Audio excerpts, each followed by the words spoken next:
We are going to introduce you now to Andreína and Miguel. They are the representative of the association ASOVEDRA, which is quite a recent association for Venezuelan immigrants, but with high impact in the society. So we'll leave you with them. Okay. Thank you very much. Okay, first I would like to thank you, Laura, for giving us that speech. Okay, and I do not belong to this association already. Okay, I'm just asked for them to speak about what as Venezuelans have been done here. Okay, so good morning, exchange students, principal, teachers, and others. Okay, I would like to start by thankful to the IES Luís Institute the opportunity for being here as ASOVEDRA. During the last years, Venezuela has been suffering robberies, kidnappings, the lack of food and medicines, and much more things. So all these problems have made Venezuelans leave the country and became one of the largest chains of immigrants that you can imagine. Okay? Everybody used to speak about the people who died in Syria, in Turkey, in every part of the world, but you have never heard about the amount of people that have been died in Venezuela. Okay, weekly we have at least 300 dead people only for a weekend.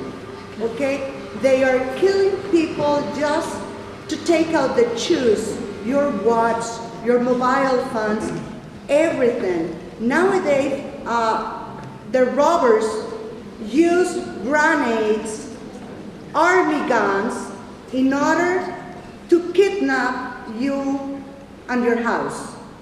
Okay?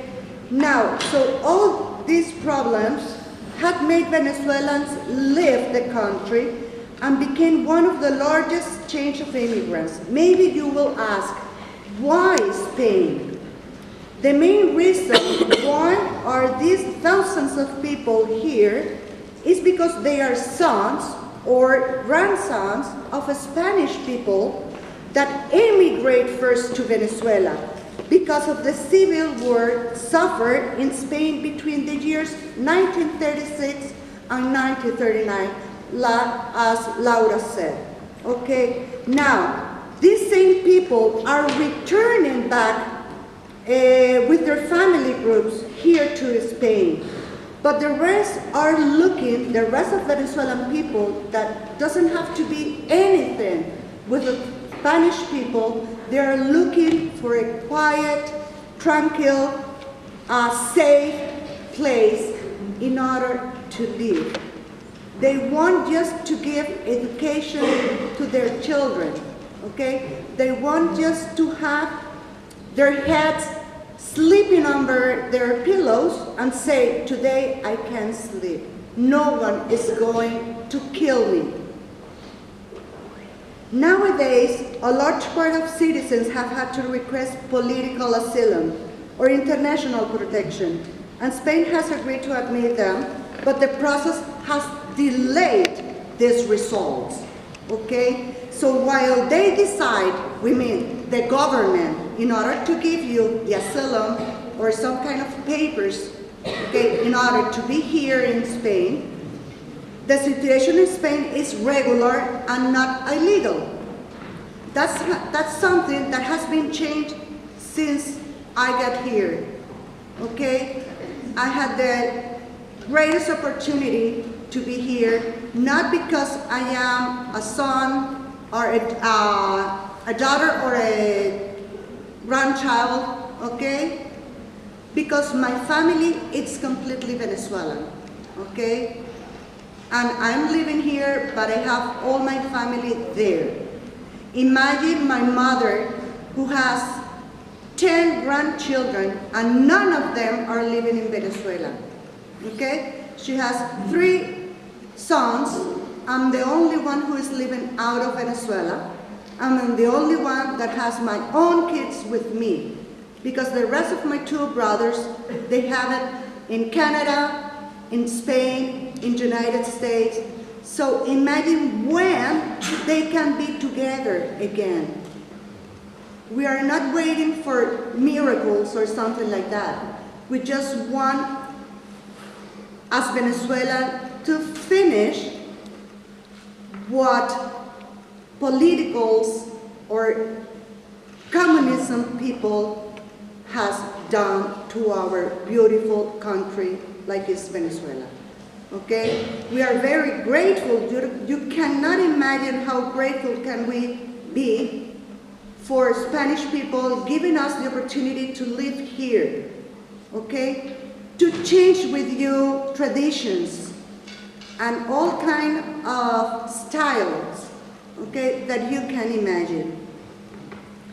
Having Spain is giving us the opportunity to work, have a social security or a health security, study, and access to aids and subsidies for being a population at risk of exclusion.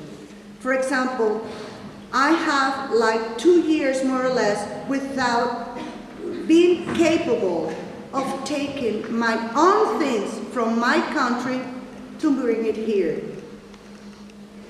Okay, I used to work there 30 years of my life, and now I cannot take one simple euro out of the country. All my life is there. I'm only here with my clothes, my sons, and now it is my husband, who is really the Spanish. Okay, he was born here in Salchencio, and I just have words to say thankful. Thank you for everything that you have done for us. Galicia has been always very generous with Venezuelans, and Venezuela welcomed Galicians for long decades throughout the entire Venezuelan territory. Being one of the biggest communities of immigrants that we had, it really exists a brotherhood between us. Since there are almost 300,000 Venezuelans in Ponteporreiro nowadays, okay, a group of people interested in all have decided to form and register this association, which is called ASOVEDRA, okay, which will be responsible for guiding the new arrivals to look for education, register, rent a house, and take out the insurance card, and some other things too. Encourage to cultural exchange and share traditions with those who grew up in their country and who are part of our roots. Your roots are our same roots. Remember, you as a Spanish people were the ones who discovered us. We gave us our land, we gave us our richness, and now you are giving us the same thing we received from you. Finally, any Venezuelan who arrives in Galicia can homologate his bachelor's degree without doing any academic complement. Also, validate his university degree, master's and doctorates. These procedures are not so difficult nor expensive for Venezuelan people here in Galicia. Ponteporreiro is a city that lets you live comfortable and safely, being the favorite destination for Venezuelans who do not know how to live without the sea. Okay? Those are our first principles or tips that we can just give us to Venezuelan people as that association. Okay? Now talking about my own experience, okay? As I said before, I have 7 years here. Well, I'm going to get it in January, okay? I decided to come here because my two oldest girls were living here already. After they finished their careers at the university, we sent them here in order to have a better life. So after having myself 4 times robbed with a gun in my head, for taking out my car, for taking out my mobile phone, for taking out one of our jewelries, and one kidnap, the last December of 2111, okay, we were here visiting our mother-in-law, and in 2 weeks I got desperately. So my husband told me, well, Andreína, you are going to be back here in Spain in January. We go back to Venezuela, take out all your papers, your bachelor's degree, your university's degree, and our son's vaccines, all his studies, okay? My youngest son, when I bring him here, he was 11 years old. Now he's getting 18, okay? But unfortunately, I'm happy because I could give him a good education, a good way of life, the way that he can walk alone on streets at any time and feel not nervous in order to be killed, okay? Because we used to pass days there that you were watching a movie and robbers entered into the room and said, this is an assault. I want everybody to put your things inside this bag.